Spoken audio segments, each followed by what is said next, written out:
Voilà les amis, Erev Tov, Erev Shabbat Kodesh, Rosh Chodesh et Yavo Aleinu Shalom. On va dire quelques mots sur la paracha, pas juste parler de Korach, mais du Inyan de la Tochacha.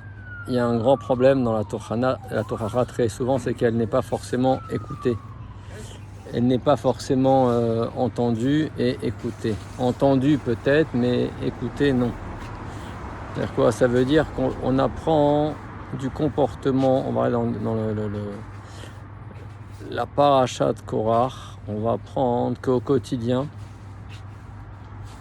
ça peut être entre un mari et sa femme, ça peut être entre une femme et son mari, ça peut être avec nos enfants, ça peut être avec nos voisins, ça peut être dans notre avoda, dans notre travail, ça peut être quand on voit un ami qui fait une avéra.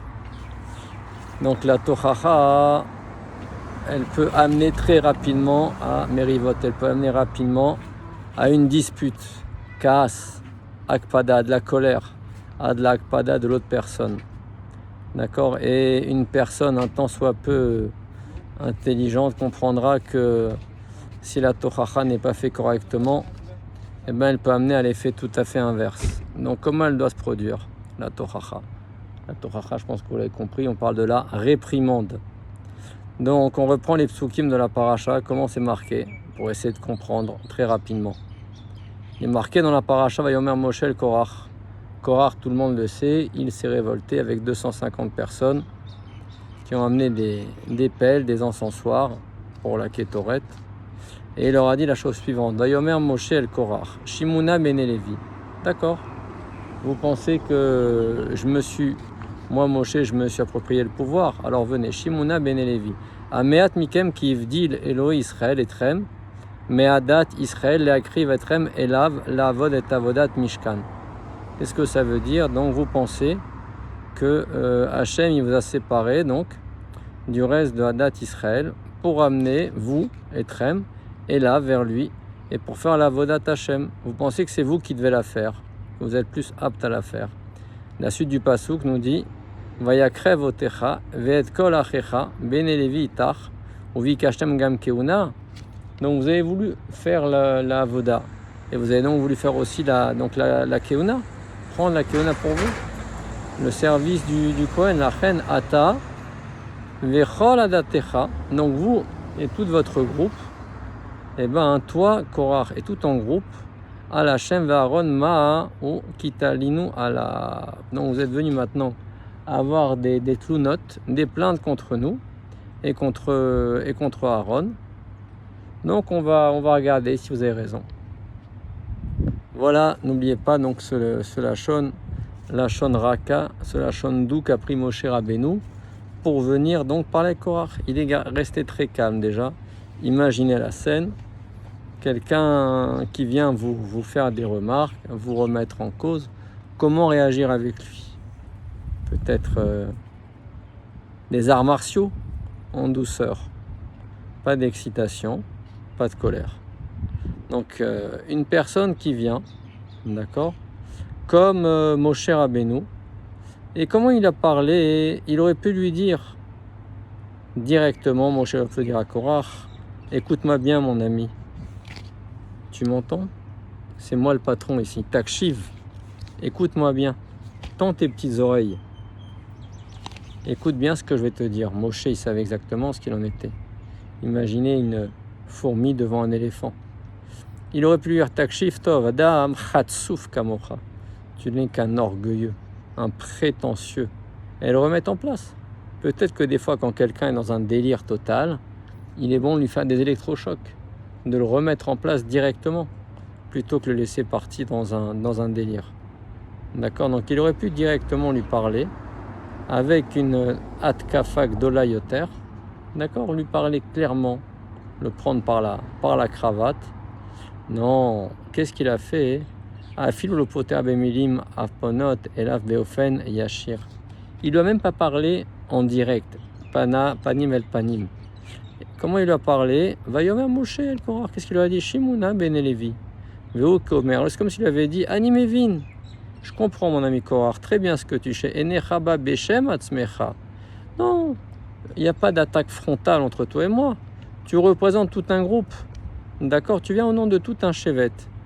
D'accord? Donc il est venu lui dire que il n'y a pas d'attaque ishit. Il n'y a pas d'attaque ishit, ça veut dire personnelle, orientée sur une personne. D'accord? Et donc son cœur, il était ouvert à écouter toutes les tochachot. Donc c'est ainsi que Moshe Rabbeinu, il a agi. Il lui a pas dit Ma pshar shigaron agdolot azeh shevirtzonen lekabel mishcha rama meot be'emet enecha shave meuma. Il lui a pas dit écoute, qui tu te prends pour prendre la place du chef? Un petit avorton comme toi, un petit prétentieux. Non, il n'y a pas de problème mon ami.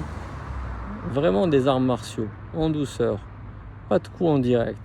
Il n'y a pas de problème, restons zen, restons calmes. Yoga. D'accord? Il a parlé très gentiment. Il aurait pu lui dire espèce de fou, de débile. Non, au contraire. Eh ben, qu'est-ce qu'il a fait? Il lui a dit Hachem, Bachar, Becha ou Bekol Shevet. On va attendre Hachem. Il n'y a pas de problème, mon ami. J'aurais pu te juger directement, te dire que tu es un petit naze. Non. On va attendre Hachem. Vayakre votra vet kol achecha bene levi itar. Uvi kashtem gam keuna.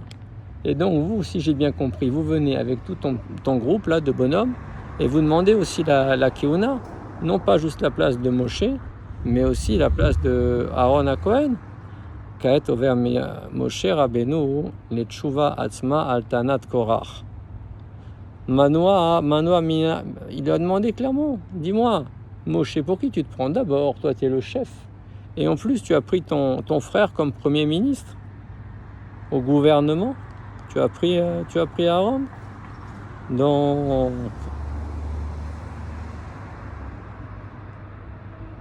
la reine, Anoradim à la Shem, Aaron, Maou. Il n'y a pas de problème. J'entends ce que tu me dis. Moi, Moshe, je me prends pour le chef. J'ai nommé Aaron pour la Kona, pour la prêtrise. Donc j'entends. Tu me dis c'est un petit peu trop tout ça. Donc en réalité les amis, voilà. On a fait l'histoire. Maintenant on va essayer très rapidement, en 3 points, de comprendre quand une réprimande doit être faite, comment elle doit être faite. D'accord? Pour qu'elle arrive à quelque chose. C'est pas juste pour nous vis-à-vis de nous-mêmes. Non. C'est nous pour qu'on ait un impact sur l'autre. C'est pas juste de ne pas faire de Avera. D'accord? Il faut qu'il y ait une toilette qui ressorte de ça. D'accord? Donc ça veut dire, il faut faire attention à 3 choses. La première, tout celui qui veut faire une tochacha, l'olitkov est à Adam Atzmo. Ne pas lui rentrer dedans en direct, au bonhomme qui t'énerve.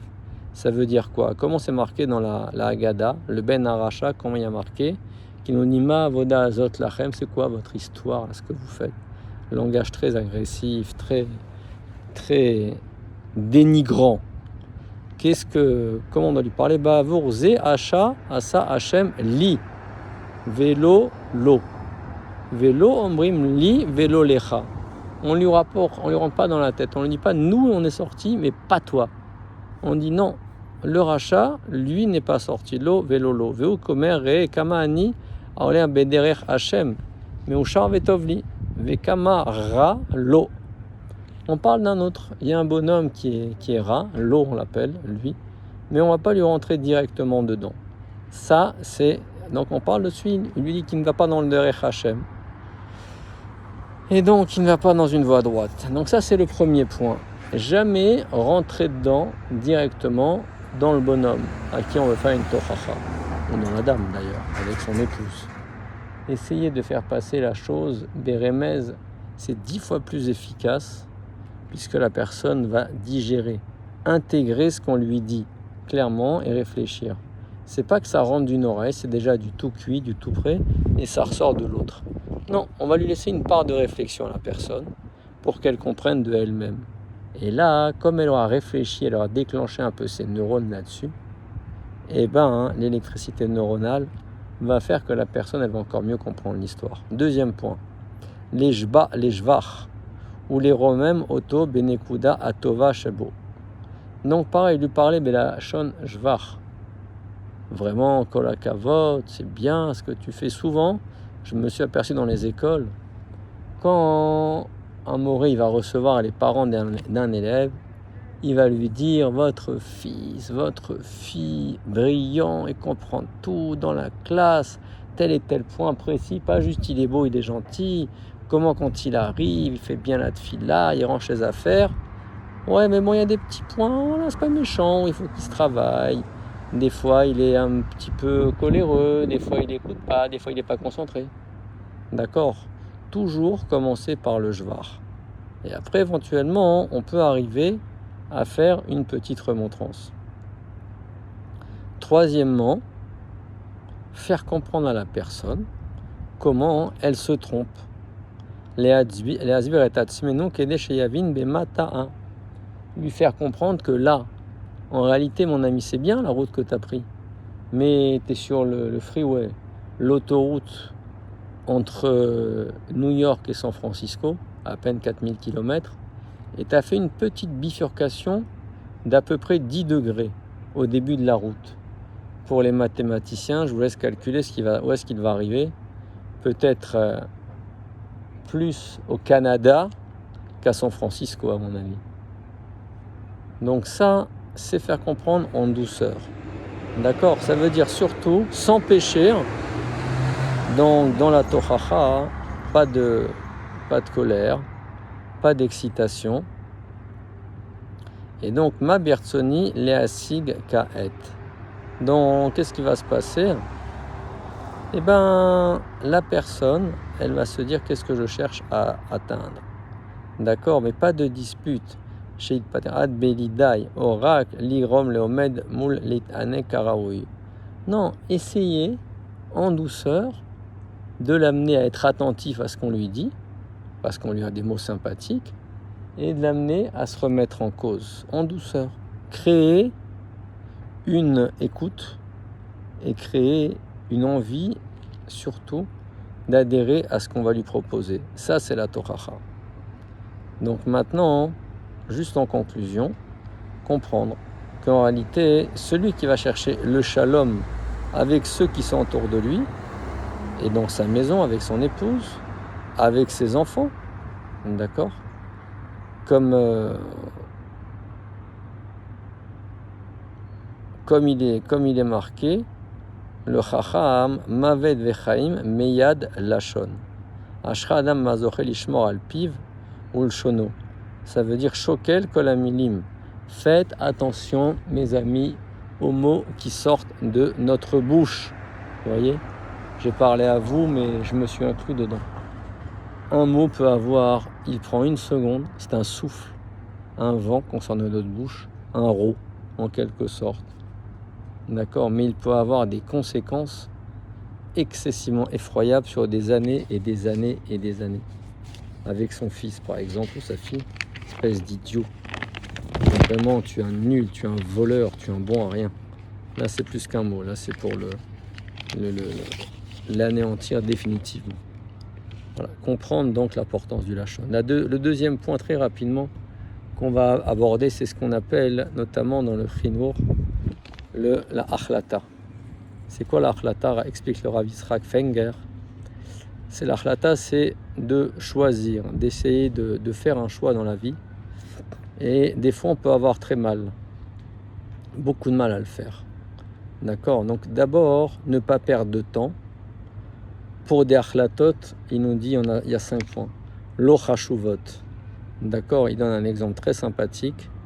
C'est quoi lo chashuvot? Par exemple, qu'est-ce que je me fais à manger ce soir? Qu'est-ce que je vais manger? Pizza ou des pâtes? Il explique. D'accord? Donc, perdre du temps pour des choses qui n'en valent pas la peine.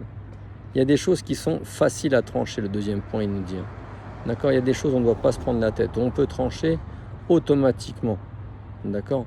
Ça veut dire que maintenant, on n'est pas là pour perdre du temps pour des choses qui n'en valent pas la peine. Perdre un temps yoter midai. Ça, c'est le deuxième point. Donc, ne pas perdre de temps. Les choses faciles à trancher, les trancher facilement.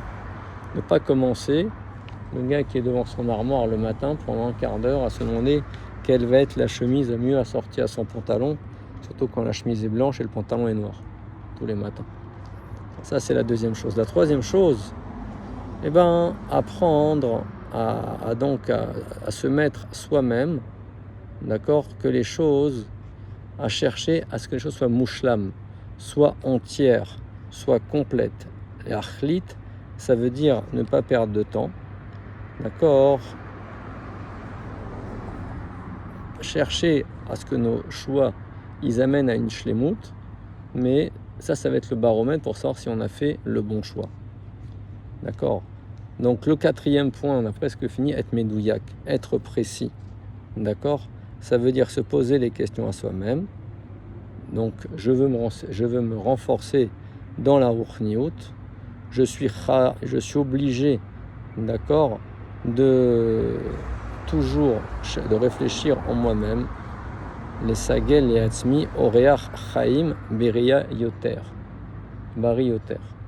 Ça veut dire maintenant je dois avancer, me dire que les choix que je fais, taslichou la sot zo, et si jamais je dis ani rotse digva la atzmo chavruta, ani mechapetz la atzmi shiur, voilà, parler, je veux, pas j'ai envie, je fais des choix et je les mène jusqu'au bout. D'accord. Et pour finir, tenu me'ane les pachad. D'accord. Ça veut dire que maintenant, moi je vais avancer, d'accord, sans me poser trop de questions. J'avance, j'ai pas peur, je reste pas au bord de la piscine pendant 1 heure jusqu'à ce qu'elle ferme à la fin et j'ai pas encore décidé de rentrer dans l'eau. D'accord. Donc se dire que je dois anachnolorotim liot levat, c'est-à-dire quoi? C'est-à-dire que maintenant, ne pas commencer à se poser des questions bêtes. Est-ce que l'autre il m'aime pas? Peut-être. Est-ce qu'il me regarde bizarrement? C'est étonnant. Non, j'avance. La vie, elle va trop vite. Voilà les amis. J'aimerais juste qu'on dédie ce Dvar Torah, les Ilou Nishmat, Nathan Yosef, Tinok Nathan Yosef, chez Monique qui nous a quittés précocement en début de semaine, à un âge très très jeune. Leilou Nishmato, Zecher Tzadik Vekadosh Nivracha, que son âme soit amenée directement auprès du Kissé à Kavod et Avdil Ben Chaim Lechaim, que ses parents trouvent très très vite, ses parents et grands-parents trouvent très vite la consolation. Famille de Tzadikim. Voilà, je vous dis Shabbat Shalom les Koulam. On vous souhaite un très très bon Shabbat avec une vue toujours aussi exemplaire. On n'est pas dans le 93. Non, on est dans l'endroit le plus kadosh du monde. Comme dit le Yenouka, le travail d'un juif aujourd'hui, c'est de ne pas avoir peur de la guerre. Quand il est surtout à Yerushalayim, être dans la simcha, se dire que ce qui compte, c'est sa avoda, surtout quand il est dans cet endroit. L'endroit, le cœur Israël, qui est à char devant Hachem, toujours, et se dire qu'il doit avancer dans la voie de la Torah. Bracha ve'atzlacha.